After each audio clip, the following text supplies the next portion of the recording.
ಕೊಡುವಂಥ ಕೆಲಸ ನಾವು ಮಾಡ್ತೀವಿ. ನಾವು ವಿಶೇಷವಾಗಿ ಅಲ್ಪಸಂಖ್ಯಾತರು ಕೇಳಿದ್ವಿ, ಅದಕ್ಕೆ ನಾನು ಹೇಳ್ತೀನಿ. ಈಗಾಗಲೇ ಮುಷರಫ್ ಅವರಿಗೆ ನಾವು ಟಿಕೆಟ್ ಕೊಟ್ಟಿದ್ವಿ, ಈಗ ಬಹುಶಃ ಚೇರ್ಮನ್ ಕೂಡ ಆಗಿದ್ದಾರೆ ಅಲ್ವಾ? ಅರ್ಬನ್ ಡೆವಲಪ್ಮೆಂಟ್ ಯಾರು ಕೊಟ್ಟರು. ಅದರಿಂದ ಅಲ್ಪಸಂಖ್ಯೆ ಇನ್ನೂ ಹೆಚ್ಚು ಕೊಡ್ಬೇಕಂತ ಏನು ನಿಮ್ಮ ಆಸೆ ಇದೆ, ಆ ವಿಚಾರವನ್ನು ವರಿಷ್ಠರಿಗೆ ತಲುಪಿಸ್ತೀವಿ.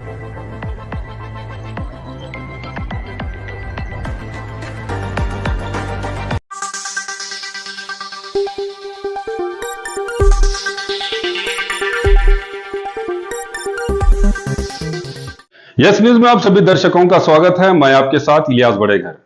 आइए देखते हैं आज की खबर क्या कहती है।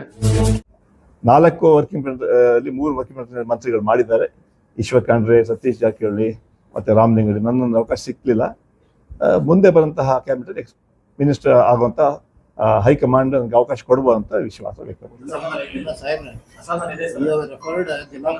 ಯಾವ ಅಸಮಾಧಾನ ಇಲ್ಲ. ಕಾಂಗ್ರೆಸ್ಸಲ್ಲಿ 45 ವರ್ಷ ಆಯ್ತು. ನಾನು ಬ್ಲಾಕಿನ ರಾಷ್ಟ್ರ ಮಟ್ಟದಲ್ಲಿ ಕೆಲಸ ಮಾಡಿದೆ.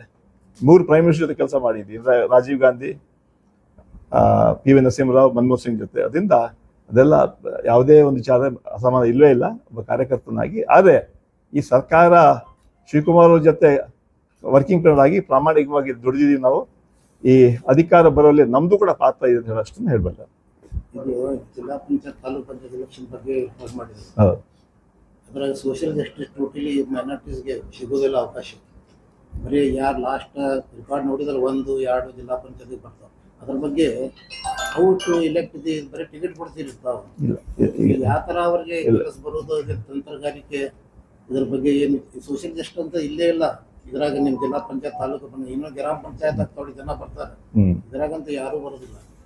ಇದ್ರ ಬಗ್ಗೆ ಈಗಾಗಲೇ ನಾವು ನಮ್ಮ ಲೆಜಿಸ್ಲೇಟಿವ್ ಫೋರಮ್ ಅಲ್ಲಿ ನಾವು ಮೈನಾರಿಟಿ ಲೆಜಿಸ್ಲೇಟಿವ್ ಫೋರಮ್ ಚರ್ಚೆ ಕೂಡ ಮಾಡಿದ್ದೀವಿ. ಯಾವ ರೀತಿ ಪ್ರತಿ ಜಿಲ್ಲೆಯಲ್ಲಿ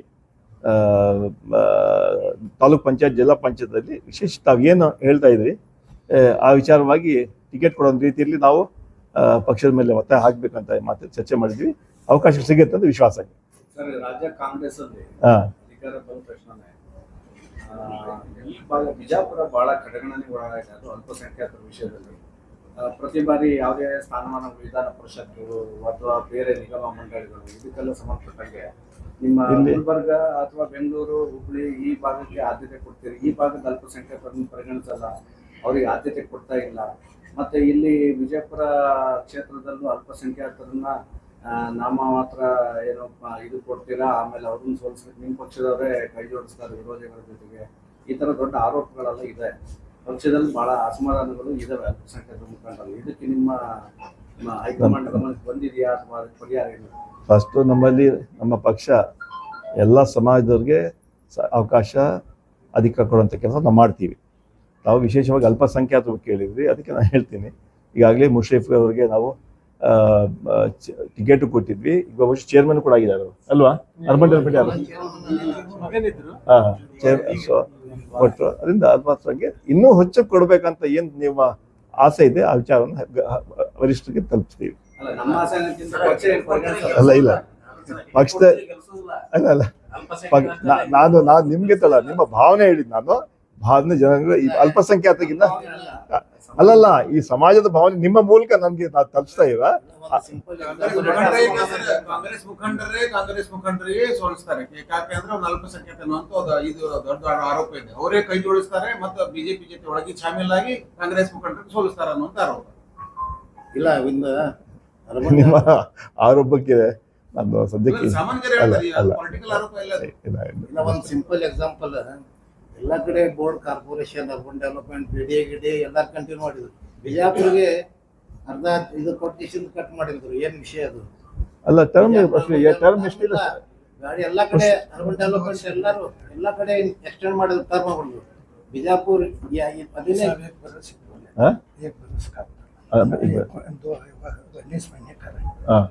ಅದೇ ಸುಮಾರು 2 ವರ್ಷ ಅಷ್ಟು ಮಾಡಿದಾರಂತೆ. ಹೊಸ ನೇಮಕ ಆಗತ್ತೆ ಈ ಬಡ್ಜೆಟ್ ಆದ್ಮೇಲೆ. ಇಲ್ಲ ಇಲ್ಲ ಇಲ್ಲ ಈಗ ಇಲ್ಲ ಇಲ್ಲ ನೀವು ಹೇಳಂತ ಮಾತು ನನ್ಗೆ ಅರ್ಥ ಆಯ್ತು. ನಾನು ಇದ್ರ ಬಗ್ಗೆ ನಾವು ಚರ್ಚೆ ಮಾಡಿದ್ದೀವಿ. ಗುಲ್ಬರ್ಗ ಅಲ್ಲಿ ಎಲ್ಲ ಇಲ್ಲ ಹುಬ್ಳಿ ಸೆಂಟ್ರಲ್ ಪ್ಲೇಸ್ ಆಗತ್ತಂತ ಕೊಟ್ಟಿದ್ದು ಇಲ್ಲ ಇಲ್ಲ ಅಲ್ಲಿ ಪ್ರಪೋಸಲ್ ಕಳೆದ ಅಲ್ಲಲ್ಲ ಇಲ್ಲ ಇಲ್ಲ ಪ್ರಪೋಸಲ್ 10 ವರ್ಷದಿಂದ ಹಜ್ ಭವನಕ್ಕೆ ಅಲ್ಲಿ ಹೋರಾಟ ನಡೀತಾ ಇತ್ತು. 10 ವರ್ಷದಿಂದ ಅದು ಬೇಡಿಕೆ ಇತ್ತು. ನಾವು ಲಾಸ್ಟ್ ಟೈಮ್ ಈವನ್ ಎಲೆಕ್ಷನ್ ಅಲ್ಲೂ ಕೂಡ ನಾವು ಅದನ್ನ ನಮ್ಮ CM ಕೂಡ ಅದನ್ನ ಪ್ರಸ್ತಾಪ ಮಾಡಿದ್ರು. ಗುಲ್ಬರ್ಗ ಮತ್ತೆ ಹುಬ್ಳಿ ಮತ್ತೆ ಮಂಗಳೂರು ಈ 4 ವಿಜಯಲ್ಲಿ ಮಾಡ್ಬೇಕಂತ ಹೇಳಿದ್ ನಡೆದಂಗೆ ಹೇಳಿದ್ದಾರೆ. ಇವತ್ತು ಅನೌನ್ಸ್ ಮಾಡಿದ್ದಾರೆ. ಮುಂದಿನ ದಿನಗಳಲ್ಲಿ ಬಹುಶಃ ನಾವು ಡಿಸ್ಕಸ್ ಮಾಡಿದೆ, HK ಪಾಟೀಲ್ ಕೂಡ ಡಿಸ್ಕಸ್ ಮಾಡಿದೆ. ಈ ವಿಶೇಷವಾಗಿ ಈ ಜಿಲ್ಲೆಯಲ್ಲಿ ಟೂರಿಸಂಗೆ ಹೆಚ್ಚು ಒತ್ತನ್ನು ಕೊಡ್ಬೇಕಂತ ಈಗಾಗಲೇ ಡಿಸ್ಟ್ರಿಕ್ಟ್ ಮಿನಿಸ್ಟರ್ ಬಗ್ಗೆ ಚರ್ಚೆ ಮಾಡಿರ್ಬೋದು. ನಾವು ಕೂಡ ಸಾಮಾನ್ಯ ನಮ್ಮ ಟೂರಿಸಂ ಮಿನಿಸ್ಟರ್ ಚರ್ಚೆ ಮಾಡಿ ಮತ್ತೆ ಡಿಸ್ಟ್ರಿಕ್ಟ್ ಮಿನಿಸ್ಟರ್ ಚರ್ಚೆ ಮಾಡಿ ಯಾವ ರೀತಿಯಲ್ಲಿ ಇಲ್ಲಿ ಈ ಭಾಗಕ್ಕೆ ಹೆಚ್ಚು ಇಲ್ಲ ನಮ್ಮ MLC ಫಂಡ್ ಇಲ್ಲಿ, ಯಾಕಂದ್ರೆ ನಮ್ದು ಲೋಕಲ್ ಬಾಡೀಸು ನಮ್ಮ 3 ಜಿಲ್ಲೆ ಬಿಟ್ಟು ಬೇರೆ ಎಲ್ಲಿ ಕೊಡಕ್ಕೆ ಬರೋದಿಲ್ಲ. ನಮಗೆ ಧಾರವಾಡ, ಗದಗ ಮತ್ತು ಹಾವೇರಿ ಬಿಟ್ಟು ನಮ್ಮಲ್ಲಿ ಕೊಡಕ್ಕೆ ಬರಲ್ಲ. ಬೇರೆ ಶಾಸಕರು ಇದ್ದಾರೆ, ಬೇಕಾದ್ರೆ ಅದ್ರ ಬಗ್ಗೆ ಚರ್ಚೆ ಮಾಡ್ತೀವಿ. ಬಟ್ MLC ಬೇಡ, ಟೂರಿಸಂ ಪಾಲಿಸಿಯಲ್ಲೇ ಈ ಜಿಲ್ಲೆಗೆ ಏನು ಹೆಚ್ಚು ಮಾಡಬೇಕು ಅದ್ರ ಬಗ್ಗೆ ಈಗಾಗಲೇ ಮಾಹಿತಿ ಕೊಡ್ತೀವಿ. ಬಹುಶಃ ಅದು ಬಂದರೆ ಒಂದ್ಸಲ ನೀವು ಕೂಡ ಬಂದರೆ ನಮ್ಮ ಲಾ ಮಿನಿಸ್ಟ್ರು ಮತ್ತು ಡಿಸ್ಟ್ರಿಕ್ಟ್ ಮಿನಿಸ್ಟರ್ ಕೂಡ ಚರ್ಚೆ ಮಾಡ್ಬೋದು. ಯಾವುದು ಅದು ನಾವು ಮತ್ತೆ ರಾಜಕೀಯ ಮಾತಾಡ್ತೀವಿ ಅಂತ ಭಾವನೆ ಬರುತ್ತೆ. ಸದ್ಯಕ್ಕೆ ಸಮಸ್ಯೆ ಇದೆ, ಅದಕ್ಕೆ ಸಮಾಧಾನ ಆಗುತ್ತೆ. ಕೇಂದ್ರ ಸರ್ಕಾರ ಕೂಡ ಹೇಳಿದೆ, ನಮ್ಮ ರಾಜ್ಯ ಸರ್ಕಾರ ಮುನಿಯಪ್ಪ ಕೂಡ ಒಂದು 8 ದಿವಸ ವಿಶೇಷವಾಗಿ ಈ ಹೋಟೆಲ್ಗಳಿಗೆ ಸಮಸ್ಯೆ ಆಗ್ಬೋದು ಅಂತ ಇದೆ. ಅದು ಮಾಹಿತಿ ಪ್ರಕಾರ ಇದು ಶಿಪ್ ಬರೋಕ್ಕೆ ಅವಕಾಶ ಸಿಗುತ್ತಂತ ಈಗಾಗಲೇ ಇರಾನ್ನ ಅಧಿಕಾರಿಗಳು ಕೂಡ ಹೇಳಿದ್ದಾರೆ. ಅದರಿಂದ ಈ ಸಮಸ್ಯೆ ಆದಷ್ಟು ಬೇಗ ಪರಿಹಾರ ಆಗುತ್ತೆ ವಿಶ್ವಾಸ. सॉरी। जैसा कि आप सब जानते हैं कि आप सभी का प्यार हमारे साथ कायम है, इसी तरह से हमारे इस चैनल को प्यार करते रहिए और हमारी सारी खबरों को लाइक, शेयर और सब्सक्राइब करना ना भूलिए। हमारा यही मकसद है कि आपको हर खबर जो है जैसा है वैसा ही आपको हम दिखाते रहेंगे, ना किसी का पक्ष लेंगे, ना किसी के विरोध में जाएंगे। हमारे कदम सच के साथ।